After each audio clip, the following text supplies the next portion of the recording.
It's Reformation Day, right? And like 500 years ago, or we should say maybe 501 years ago, we celebrate God's grace. What happened back then when Martin Luther nailed those 95 theses to the church door in Wittenberg, trying to start a nice civil academic debate about God's grace in the place of the Christian in there. And we all know what happened after that. Luther was, he tried to start a nice debate, and we ended up, with him living in a tower for quite some years, right? Kind of ostracized to the community. But we look at this, and, we see how we are saved by the work of Luther here and about the nature of God's love for us. And Luther saw that it was unconditional, that Jesus loves us and He died for us. And it's not based on any way that we are living or how we are doing good things, but it's based solely on what Jesus' action is for us, His sacrifice. And to this, as Lutherans in the room, which most of us are, I would imagine, that we say, yes, that's right. Like the loving God, this is the loving God that we believe. And that's what we remember on Reformation Day. God's grace and God's love for us. And it's easy for us to say 500 years later, as we just sit in the pews, the seats, right? The chairs, it's easy for us to say as we sit there and go, rah, rah, rah, we're Lutheran, right? We believe in God's grace. It's so easy to remember that as something from 500 years ago. Like it's so easy for us to just remember that. Let's see. And it's easy for us to remember even Jesus' death and resurrection from 2,000 years ago. And it's easy for us to remember that, but actually fail to go back.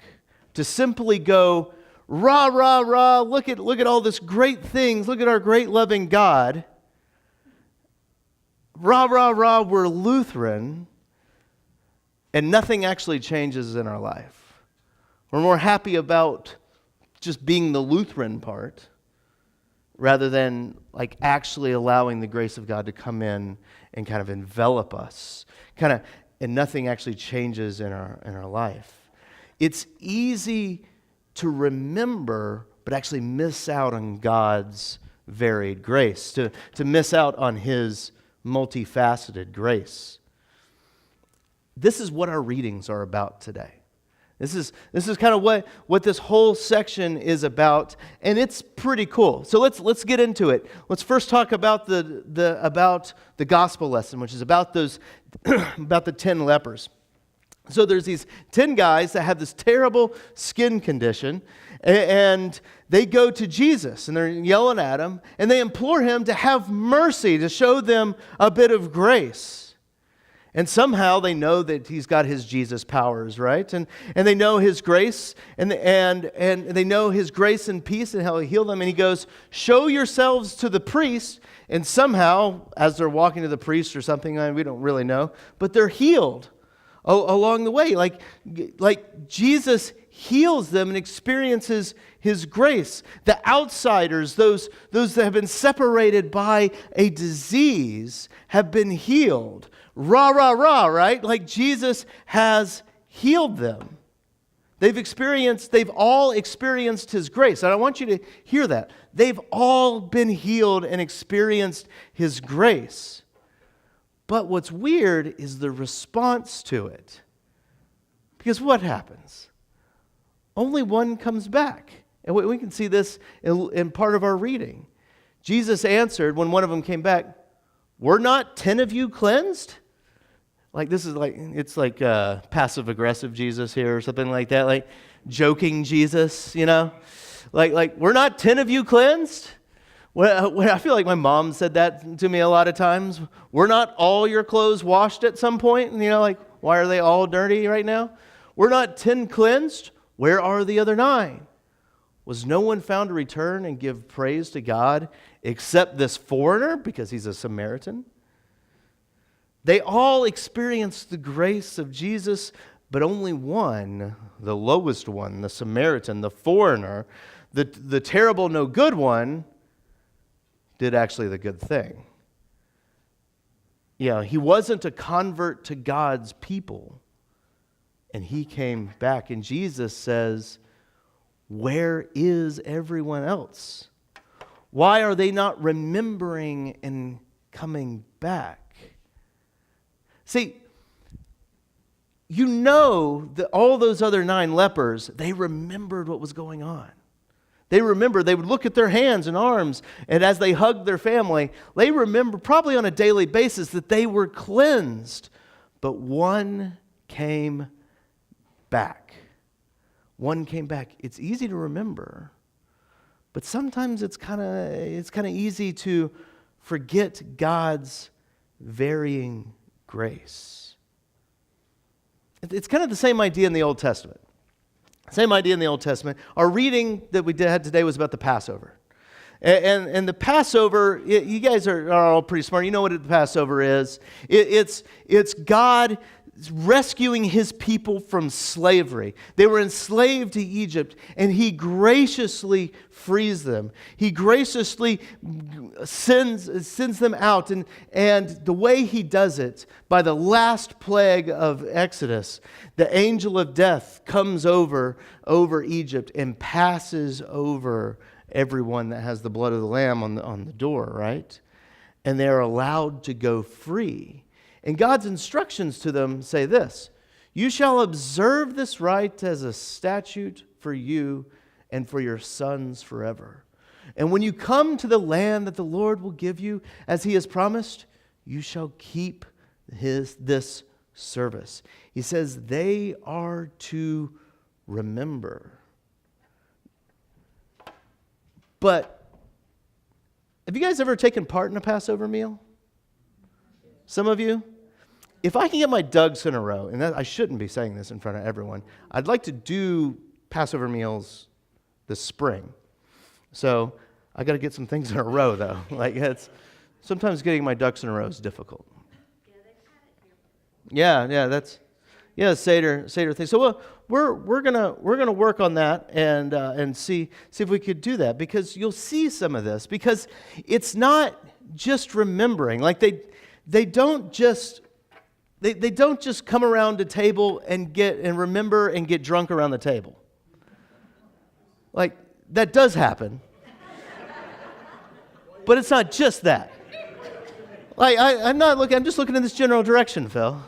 Like that's but that's not, that happens. I mean, you drink 4 cups of wine. You're told to drink 4 cups of wine, right? Like that's not to mention the others. But that's not just the purpose of it. It's they don't remember it just to say how great they were to be part of this people of God that God saved. The whole meal is a journey in remembering. Like from this bitter paste that they eat to some salty water. It's more than just remembering.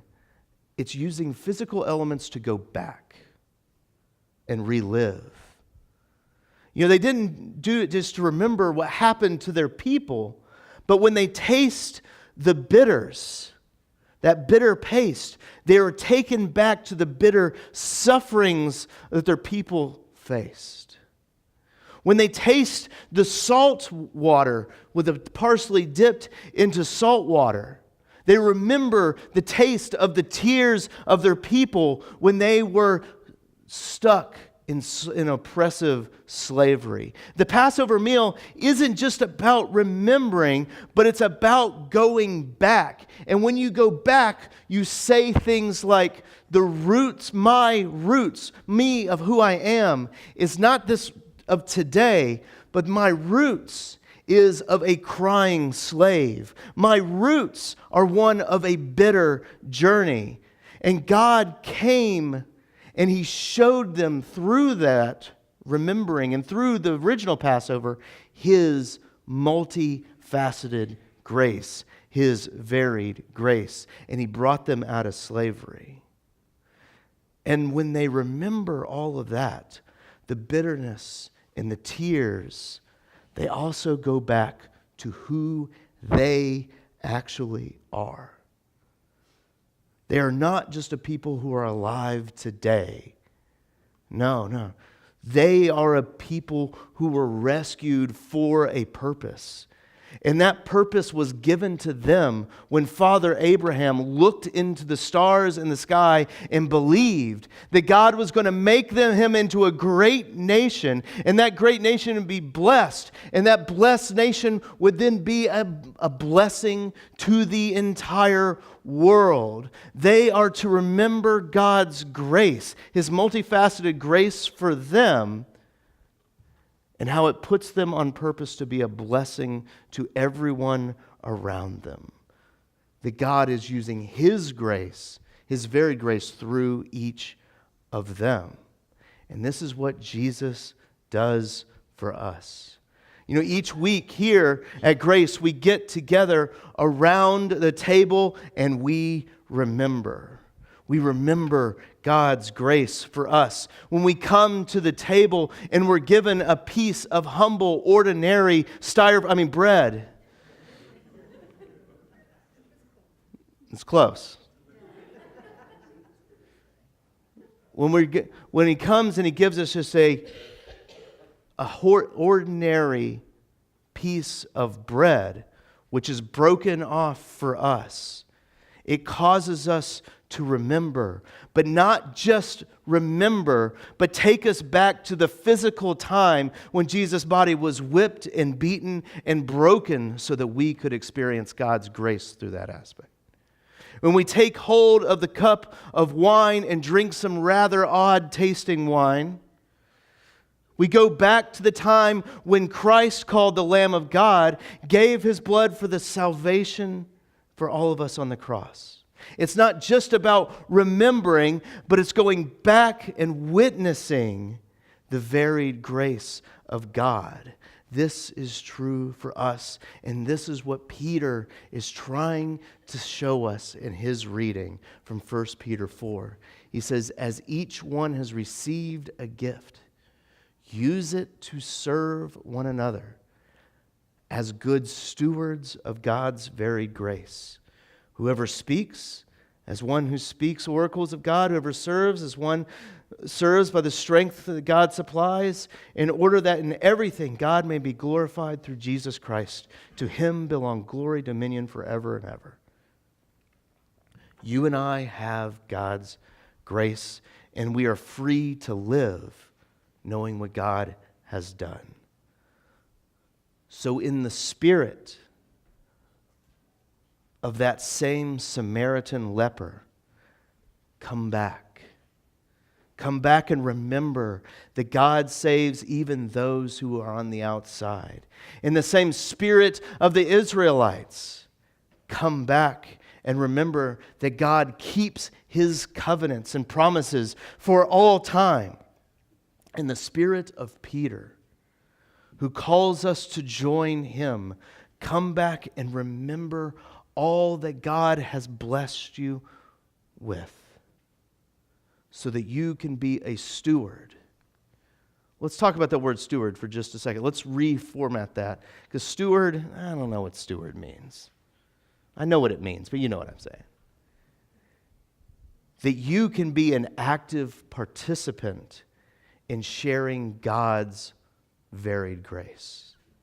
That's what a steward is. That you can be an active participant in sharing God's multifaceted grace with all of those around you. So remember the gifts of God's grace in your life. Remember them. But don't just remember them and keep going. Remember them and stop and come back. And then when you do that, remember that blessing of Abraham that we all have now. That we now, as the ambassadors of God's grace, take it to everyone around us. That we may give God's grace in multi-different forms to all kinds of people around us. And that's pretty cool. And I thought that was cool, and I thought it was worth sharing this week. And that's kind of where I'm going to end right there.